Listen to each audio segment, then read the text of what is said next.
Di sebuah kota kecil, ada seorang pengusaha kaya dan sukses. Sebenarnya, dia tidak ingin berbagi tentang kisah kesuksesannya kepada orang lain. Tapi karena semua orang meminta dia supaya memberikan tips kepada orang lain bagaimana caranya dia sukses, akhirnya dia mau mengadakan sebuah seminar, dan di seminar itulah dia akan bercerita bagaimana caranya dia sukses.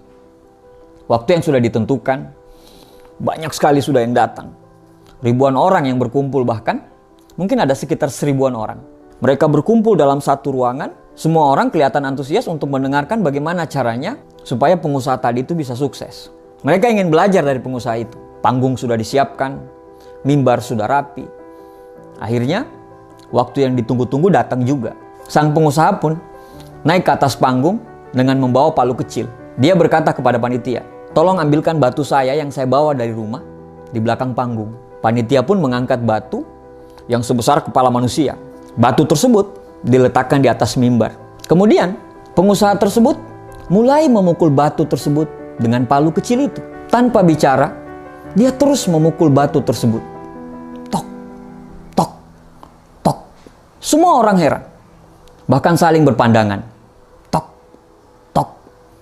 Mereka bertanya dalam hati, kapan dia mulai bicara? 15 menit berlalu, dia terus memukul batu tersebut dengan palunya. Tok, tok, tok. Orang-orang mulai gelisah. Bahkan ada yang mulai cemberut. Dan bahkan mulai ada yang meninggalkan seminar tersebut. Dia terus memukul batu tersebut. 30 menit berlalu, dia terus memukul batu tersebut. Tok, tok, tok. Orang-orang sudah mulai bosan. Bahkan kursi yang tadinya penuh, itu udah banyak kursi-kursi yang mulai kosong karena ditinggalkan orang. Mereka berkata, tidak ada gunanya kita berada di sini, hanya melihat dia memukul batu tersebut. 1 jam berlalu. Orang-orang yang tadinya 1000 orang, itu tinggal setengah yang ada dalam ruangan. Tok, tok, tok, tok, tok.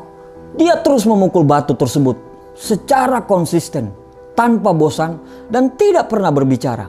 2 jam berlalu. Di dalam ruangan yang tadinya ada sekitar 1000 orang, tinggal ada sekitar 20 orang. Dia terus memukul batu tersebut. Tok, tok, tok. Dan akhirnya selama 2 jam, tiba-tiba batu itu pecah. Semua orang yang tinggal, yang sekitar 20 orang tadi dalam ruangan itu, terdiam. Mereka tidak mengerti apa maksud sang pengusaha tadi. Akhirnya pengusaha mengambil mic dan kemudian berbicara. Kenapa saya bisa sukses? Karena saya konsisten. Kalau Anda mau sukses seperti saya, Anda harus konsisten dengan apa yang Anda lakukan. Tidak peduli apa kata orang. Tidak peduli berapa banyak orang yang akan meninggalkanmu. Tidak peduli seberapa lelahnya dirimu. Kalau kamu mau sukses, kamu harus konsisten. Dia bertanya lagi kepada orang yang hanya sekitar 20-an orang dalam ruangan tersebut. Tadi saya memukul batu tersebut ada sekitar 1000 kali. Kira-kira menurut Bapak Ibu, di pukulan keberapa saya bisa menghancurkan batu tersebut? Secara kompak mereka menjawab, di pukulan ke-1000, Pak.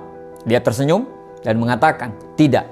Yang menghancurkan batu tersebut adalah pukulan pertama sampai ke pukulan ke-1000. Teman-temanku semua, dari cerita tadi kita paham bahwa memiliki visi dan mimpi yang besar adalah sesuatu hal yang wajib dan perlu. Semua orang akan gampang bila punya visi dan mimpi. Tapi tidak semua orang bisa bertahan secara konsisten terhadap visi dan mimpi itu. Banyak orang yang cuma semangat di awal. Setelah itu, dia berhenti karena tidak konsisten. Konsisten butuh komitmen dan kesabaran.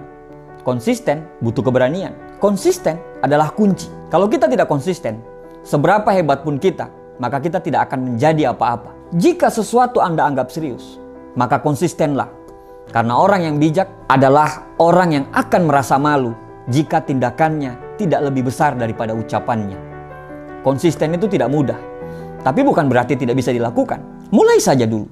Mulai dari hal-hal yang kecil. Mulai dari hal-hal yang mudah. Terus menerus secara konsisten. Siapkan dirimu untuk menikmati setiap tanjakan yang akan Anda lalui. Nikmati perjalananmu. Jangan pernah berpikir untuk berhenti.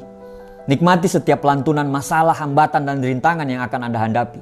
Karena hakikat dari konsisten adalah Anda harus sampai ke tujuan. Tidak peduli seberapa berat dan seberapa terjal perjalanan yang akan kamu lalui. B.J. Habibie pernah berkata, apabila kamu memutuskan untuk menekuni suatu bidang, maka konsistenlah. Karena itu adalah kunci keberhasilan sebenarnya. Tuliskan apa yang menjadi goalsmu. Jangan terlalu banyak mikir dan jangan terlalu peduli dengan ocehan orang. Terlalu banyak mikir akan membuat kamu susah untuk melangkah. Ketika target sudah dibuat, maka lakukanlah dan kerjakanlah target itu secara konsisten. Karena konsistensilah sehingga tetesan air bisa menghancurkan batu karang. Terima kasih.